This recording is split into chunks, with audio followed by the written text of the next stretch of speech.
বীরভূমের নানুরের পাপুড়ি গ্রামে শান্তিপূর্ণ পরিবেশে পালিত হলো ঈদ উল আজহা। একসাথে খুশির উৎসবে মাতল গোটা গ্রাম। শামিল জেলা সভাধিপতি কাজল শেখ। সারা বিশ্বের মুসলিম সম্প্রদায়ের সঙ্গে তাল মিলিয়ে বীরভূম জেলার পাপুড়ি গ্রামেও ধর্মীয় উৎসাহ ও ঐতিহ্য মেনে পালিত হলো ঈদ উল আজহা, যা বকরি ঈদ নামেও পরিচিত। শুক্রবার সকালে এলাকার মানুষ ঈদগাহ ময়দানে একত্রিত হয়ে আদায় করেন পবিত্র ঈদের নামাজ। প্রথা অনুযায়ী নামাজ শেষে একে অপরের সঙ্গে কোলাকুলি ও শুভেচ্ছা বিনিময়ের মাধ্যমে সম্প্রীতির বার্তা ছড়িয়ে দেন সকলে। এই বিশেষ দিনে পাপুড়ি গ্রামের মানুষদের সঙ্গে ঈদের আনন্দ ভাগ করে নিতে উপস্থিত ছিলেন বীরভূম জেলা পরিষদের সভাধিপতি কাজল শেখ। তাকে ঘিরে গ্রামের ছোট থেকে বড় সকলের মধ্যে দেখা যায় এক বিশেষ উচ্ছ্বাস। দিনভর চলে কোরবানির নিয়ম পালন, আত্মীয় স্বজন ও প্রতিবেশীদের মধ্যে ঘরোয়া পরিবেশে খাওয়া দাওয়া ও উৎসবের আনন্দ। শিশুরা নতুন পোশাক পরে গ্রামের অলিতে গলিতে মেতে ওঠে খেলাধুলা ও খুশির হুল্লোড়ে। পাপুড়ি গ্রাম যেন এই দিনটা হয়ে ওঠে সম্প্রীতির এক উজ্জ্বল দৃষ্টান্ত।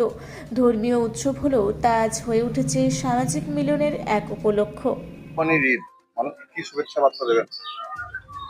আজকে পবিত্র ঈদুল আজহার দিন সমগ্র ভারতবর্ষ তথা বিশ্বের বিভিন্ন প্রান্তে আজকের এই দিনটা আনন্দের সঙ্গে উদ্দীপনার সঙ্গে পালন করা হচ্ছে।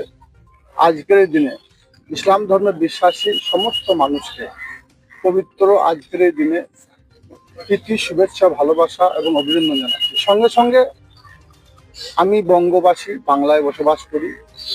বাংলা রাজ্য সরকারের যে নির্দেশগুলো আছে সেগুলো সকলকে পালন করার জন্য রিকোয়েস্ট করব।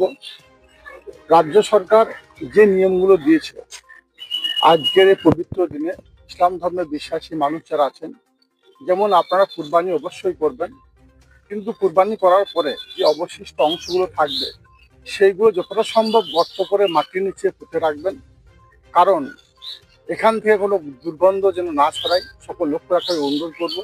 সঙ্গে সঙ্গে আমার যারা ইয়াং জেনারেশন ভাইরা আছে, যারা নবযৌবন আছে, এই খুশির দিনে অতি উৎসাহিত হয়ে মোটর বাইক বা 4 চাকা গাড়ি নিয়ে এই গ্রাম থেকে সে গ্রাম অবশ্যই যাবেন, আনন্দ করবেন, কিন্তু সেটা নিরানন্দের কারণ না হয়ে দাঁড়ায় অতি দ্রুত গতিতে গাড়ি চালাবেন না।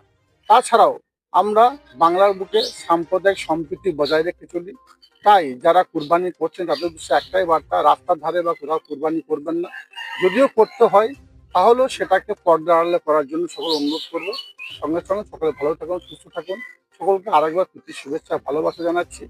বঙ্গজননী বাংলার মা, মাননীয় মুখ্যমন্ত্রী মাননীয় মমতা বন্দ্যোপাধ্যায় এই বাংলার বুকে হিন্দু, মুসলমান, শিখ, খ্রিস্টান, ইসাই সমস্ত সম্প্রদায়ের মানুষকে এক ছাড়া করে রেখেছেন। সর্বতই ইসলাম ধর্মের বিশ্বাসী মানুষদের কাছে আমার আরেকবার আবেদন, করজোড়ের আবেদন, সম্প্রীতি বজায় রেখে আমরা চলবো, চেষ্টা করব।